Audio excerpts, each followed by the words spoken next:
Koussou, heureux de me retrouver avec vous pour un instant de partage autour de ce défi « Gagner notre monde pour Christ ». Êtes-vous sauvé? Voici votre défi, gagner votre monde. Notre monde, rappelons-le, ce sont nos parents proches, lointains, nos voisins, nos collègues, nos amis. Ce sont des hommes que nous influençons de façon directe ou indirecte, ou qui nous influencent de façon directe ou indirecte. Nous avons une responsabilité envers ces hommes, c'est celui de leur annoncer l'évangile. Nous sommes dans cette partie où nous traitons comment gagner les gens de notre monde. La première chose que nous avons appris, c'est apprenez à demeurer en Christ. Permettez-moi d'ajouter certaines choses qui nous aideront dans ce voyage qui consiste à gagner les gens de notre monde.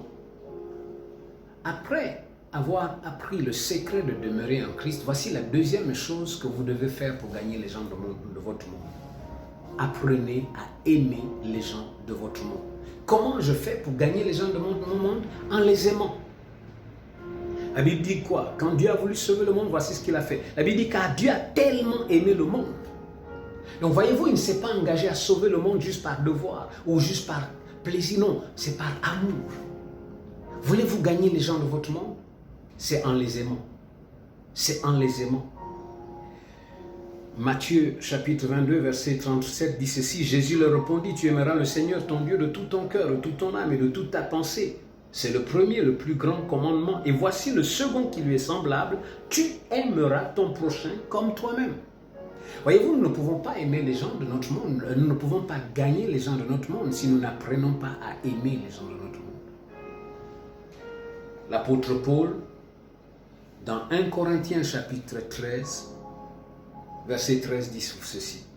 En somme, trois choses demeurent, la foi, l'espérance et l'amour. Mais la plus grande d'entre elles, c'est l'amour. Notons qu'avant le verset 13, dans 1 Corinthiens chapitre 12, Paul dit, je vais vous montrer une voie par excellence. Quelle est la voie par excellence pour gagner les gens de votre monde? C'est l'amour. Apprenez à les aimer. Comment Jésus a fait pour gagner les gens de son monde? Il les a aimés. Il les a manifestés de l'amour. Souvenez-vous que aimer les gens de notre monde n'est pas synonyme de s'isoler ou encore de se conformer à leurs principes, à leurs valeurs ou encore à leurs croyances ou leurs habitudes. Souvenez-vous de cela.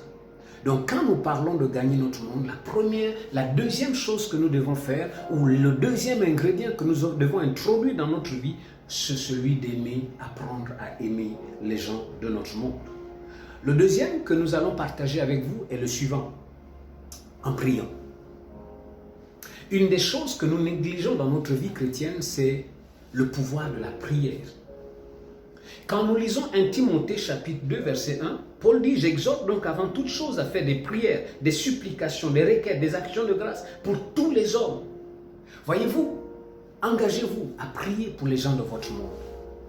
Engagez-vous à prier pour vos parents proches et lointains qui ne connaissent pas le Seigneur. Engagez-vous à prier pour vos collègues. Engagez-vous à prier pour vos voisins. Engagez-vous à prier pour vos amis pour qu'ils soient sauvés.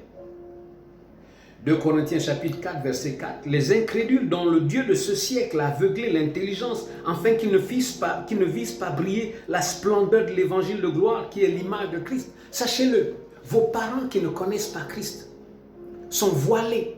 Ils sont remplis à cause du Dieu de ce siècle. Mais comment pouvez-vous vaincre le Dieu de ce siècle dans leur vie? C'est en priant pour eux, en engageant des batailles spirituelles pour leur salut. Paul l'a fait dans Romains chapitre 10 verset 1 que vous pourrez lire chez vous. Romains chapitre 10 verset 1. Paul a prié pour le salut des gens de sa famille, les Juifs. Il a prié pour qu'ils soient sauvés. Apprenons à prier. Apprenons à nous battre dans la prière pour que ces hommes et ces femmes qui sont prisonniers des puissances des ténèbres, qui sont prisonniers de la puissance du péché, qui sont prisonniers du monde, puissent être délivrés pour qu'ils soient sauvés. Souvenez-vous, comment faire pour gagner votre monde? Maintenant, vous avez trois choses. Demeurer en Christ, aimer les gens de votre monde et prier pour le salut des hommes et des femmes qui composent votre monde. Que Dieu vous bénisse.